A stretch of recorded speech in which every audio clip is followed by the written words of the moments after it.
بقى يا مكلخ وما تزعلش، بقى يا مكلخ ويكون ربنا اكرمك وانعم عليك بانك تكون مغربي وانك تكون مولود بجنسيه مغربيه بطبيعه الحال، وتسيبها عشان تروح تعيش شحات ولاجئ وقايم على المساعدات الانسانيه في مخيمات وخيم. الحل الوحيد المنطقي انك مغيب، او ان كلامي ده مش هيوصل لك، او ان كلامنا ما بيوصلكش. عايش بقالك 47 سنة، أطول لجوء شافوا الكوكب. 47 سنة تعيش في مخيمات، 47 سنة أنت في دولة، الدولة دي ما فكرتش تاخدك تعملك إقامات، تعملك منازل. دولة فيها بترول وغاز وعايمة على بترول وغاز، ربنا يزيدهم من النعيم. لكن الشعب نفسه مش منعم بهذه الثروات الطبيعية، وأنت عنده 47 سنة ما فكرش أبدا يعيشك حياة كريمة. عايش على بعد ساعة تقريبا من ولاية تندوف، تركت المغرب عشان تعيش في تندوف.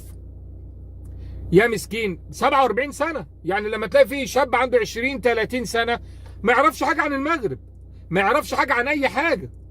اوعى تتخيل بس مش عارف الفيديو ده يوصل لك ازاي. اوعى تتخيل ان العيون، مخيم العيون اللي عندك، ان دي مدينة العيون. عندك مخيم العيون والسرد وسمارة والدخلة. تعال شوف مدينة العيون، عروس الصحراء. الدخلة اللي عندك، مخيم الدخلة البعيد شوية عندك ده في تندوف، مالوش علاقة بمدينة الدخلة، عروس المحيط الأطلسي. شبه جزيرة الدخلة 40 كيلو متر داخل المحيط عشان توصل للدخلة. الشرف كله والعز كله، ومعيشينك كام؟ عددكم قد ايه؟ مفيش اي بنية تحتية. عامل لك مدرسة داخلية للبنات. البيئة، لو انت رجل عندك عزة نفس وقررت تعتمد على نفسك، البيئة قاسية انك تقدر تعتمد، بيئة صحراوية قاسية جدا، تقدر تعتمد على نفسك؟ مستحيل، ما تقدرش. فبتعمل ايه؟ مضطر انك تعيش على المساعدات الانسانية اللي بتجيلك من بره. اقنعوك ان انت عندك جيش اسمه جيش البوليزاريو، حاجة مزيفة كده، 3-4 آلاف مقاتل. عارف انت جيشك الحقيقي مين؟ الجيش المغربي، القوات المسلحة الملكية. عارف عددهم قد ايه يا بني ادم؟ 310,000 مقاتل في الخدمة، غير 200,000 واحد في الاحتياط. يعني نص مليون بني ادم هم جيش، قوات بحرية وقوات جوية وقوات برية والدرك الملكي، وفي بقى يعني تفريعات خاصة كده، الحرس الملكي، القوات المساعدة، وفي القوات الخاصة بتاعت الجيش المغربي. جيش واخد المركز على مستوى العالم ال18 في عدد المقاتلين اللي فيه، وانت رايح ب 3000 بني ادم ناشز عن المنطق وعن الفكر، وبيسلحوا من التسليح الجزائري عشان يعملوا قلاقل للمغرب. ده شرق الجدار فيه 30,000 بني ادم، شرق الجدار الرملي هم اسمهم كده، اللي بيضحكوا عليكم. بالك دي المنطقه اللي محرره من ايه؟ انت مستعبد، انت مش واخد بالك انك عايش في مخيمات، بس انت ما عندكش بنيه تحتيه. انت يعني فكره ان الانترنت يوصلك الفيديو ده وغيره من الناس اللي بتحاول توصل لك الصوره، انت ما عندكش خبر. يعني انت كل معلوماتك عن القضيه 47 سنه، كل معلوماتك عن القضيه من اللي اتقال لك. يعني الكائنات اللي حواليك، التبونيه، الشنقريحيه، الدراجيه، قالوا لك كلام تاني. انت رايح من عليك العز والفخر كله، تنتمي لدولة فيها الجيش بيحميها بميزانية فايتة 10 مليار دولار يا بني آدم، لدولة حقيقية، المملكة المغربية، التاريخ عظيم، وانت رايح تعيش في مخيم وتعيش لاجئ على المساعدات وعلى الفتات وعلى اللي يتفضل من الناس يبعتوه لك. لا يليق بمغربي أصيل. واعرف حاجة، انه الناس في المملكة المغربية مش شايفاك انك ارهابي، شايفينك يا مسكين مضلل، اللهم الا اللي ايده اتمدت في حاجة فيها بلطجة وفيها يعني جريمة، عمل قتل، عمل شيء، عمل حاجة تدينه ومعروف اسمه ويتحاسب عادي يتحاسب عادي. الانسان بيغلط ويتوب. الملك الحسن الثاني قديما قال ان هم عليكم مغيب مضلل. ما هو فعلا انا عذرك، ما انت ما عندكش بنيه تحتيه، مش مثلا قاعد بتشوف الراي والراي الاخر فتفكر تقول لا ده مش منطقي، لا انا دي بلدي. انت مخطوف مسكين يا حبيبي، انت مخطوف، انت ما عندكش خبر عن اي حاجه. انت تركت الخير والعز كله ورحت تشحت، وولا مره هتفكر في انه انا ليه الدوله ديت اللي دايما تقول لي انا بدعمك. احنا عددنا قد ايه يعني؟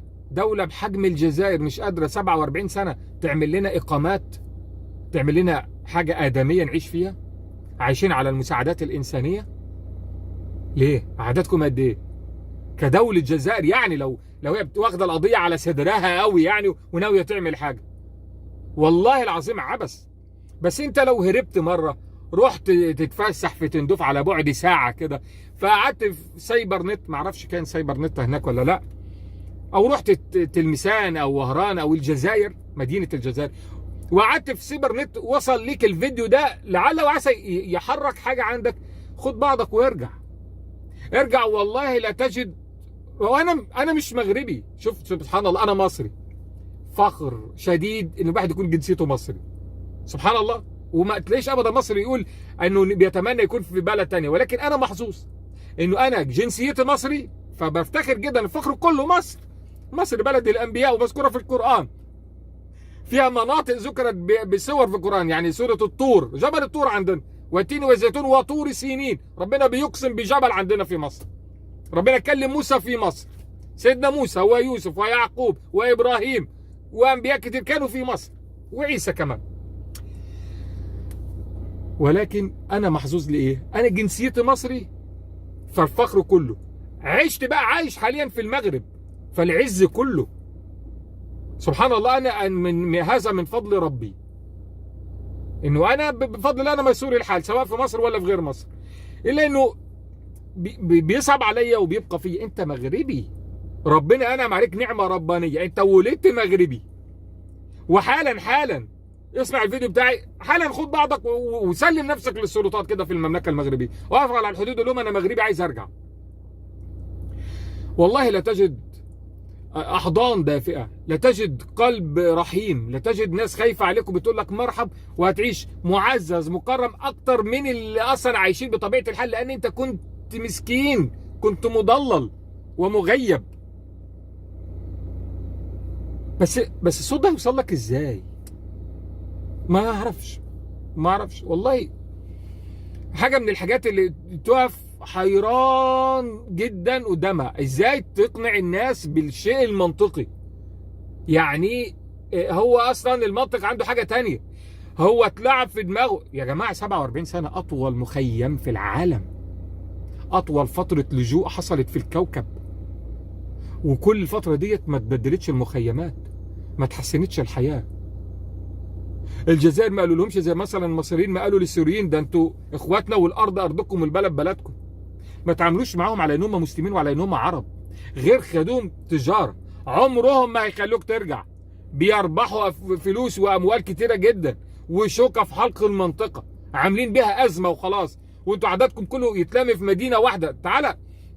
تعالى روح العيون ولا الدخله، تشوف الخير والعز، بدل المخيم اللي بقى معادينك فيه وبيشحتوا عليك وبتاكل من الشحاته، وانت مغربي عزيز شريف، تكون كده تحت ظل الاسره العلويه الشريفه. الله يهدي الحال وينور بصيركم.